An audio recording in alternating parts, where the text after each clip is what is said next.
छगन भुजबळला मला समजून सांगायचे, अरे सत्तेच्या दगडावरून विंचवासारखं वागू नका, स्वाभिमानी मराठ्याकून नांगी ठेचून घेऊ नका.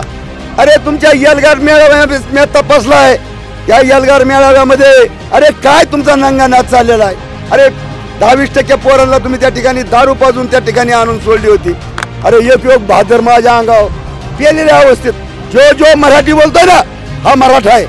छगन भुजबळ, अजित पवार आणि पडळकर इंजेक्शन टोनग्यालाच बसणार. या आरक्षणाच्या लढ्याबद्दल जर बोलायचं झालं, गेले 8 महिने समाज रस्त्यावर आहे. या 8 महिन्यामध्ये कुठं गालबोट लागायला तयार नाही. आणि कालचा जो मुंबईचा प्रवास झाला त्याच्यामध्ये आमच्या कुटुंबकर्त्यांनी आम्हाला आरक्षण देऊन टाकलेलं आहे. कुटुंबकर्ता म्हणजे घराचं हे कुटुंब व्यवस्था आहे सारी. जसं घराचं कुटुंब असतं तेच गावाचं कुटुंब असतं, गावाचं कुटुंब असतं तेच तालुक्याचं कुटुंब असतं, तालुक्याचं कुटुंब तेच जिल्ह्याचं कुटुंब असतं, आणि जिल्ह्याचं कुटुंब तेच महाराष्ट्राचं कुटुंब असतं. आणि कुटुंबकर्ता म्हणून एकनाथ शिंदे साहेबांनी आम्हाला आरक्षण दिलेलं आहे. जर कुणी आडवे येत असतील आम्ही त्यांचा अभ्यास करणार आहे. दिसतात ना टी व्हीवर चॅनलवर, समजे कोण विरोध करतंय, कोण काय करतंय, सामन्याचं नखरं आम्ही बघतोय साऱ्यांचं. पण मराठा हा परिस आहे, परिसाला लात मारली तर राग झाल्याशिवाय राहणार नाही. हा समद्यांनी आणि मराठा या नावाची व्याख्याच कोणी समजून घेतली नाही. छत्रपती शिवाजी महाराजांनी स्वराज्य उभं करीत असताना 18 पगड जाती महाराजांच्या बरोबर होती. 18 पगड जातीला बरोबर घेऊन हे मराठ्यांचं राज्य तयार झालं. या मराठ्यांच्या राज्यामध्ये जर जातीच्या नावाखाली, धर्माच्या नावाखाली विष पेरण्याचं पाप जे राज्यकर्ते करीत आहेत, या राज्यकर्त्यांना मला विनंती करायची आहे, अरे सत्तेच्या दगडावरून विंचवासारखं वागू नका. अरे सत्तेच्या दगडावरून विंचवासारखं वागू नका, स्वाभिमानी मराठ्याकून नांगी ठेचून घेऊ नका. आणि मराठी या व्याख्या खरं तर छगन भुजबळला मला समजून सांगायचे, अरे दादा हा महाराष्ट्र मराठी भाषकांचा महाराष्ट्र आहे. छत्रपती शिवाजी महाराजांबरोबर 18 पगड जातीला बरोबर घेऊन हे मराठ्यांचं राज्य या ठिकाणी तयार झालेलं आहे. आणि या मराठ्यांच्या राज्यामध्ये अरे जातीच्या नावाखाली, धर्माच्या नावाखाली दंगली घडवण्याचं पाप तुम्ही करीत आहात.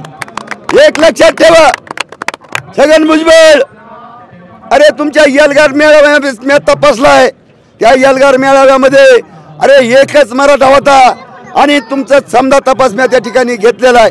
अरे काय तुमचा नंगा नाच चाललेला आहे. अरे 10-20% पोरांना तुम्ही त्या ठिकाणी दारू पाजून त्या ठिकाणी आणून सोडली होती. तुम्ही मला एक त्या ठिकाणी लोणावळ्याची आठवण झाली साहेब. अख्ख्या डोंगरामध्ये या सह्याद्रीच्या कुस्तीमध्ये अख्खं सैन्य पसरलेलं होतं आणि त्या सैन्याला फक्त आवाज दिला, अरे मराठ्यांनो समजांनी जाग्यावर या. त्या ठिकाणी सारा मराठा एकाच जागेवर जमा झाला आणि त्या यलगार मेळाव्याचा अरे एक योग बहादर माझ्या अंगावर पेलेल्या अवस्थेत.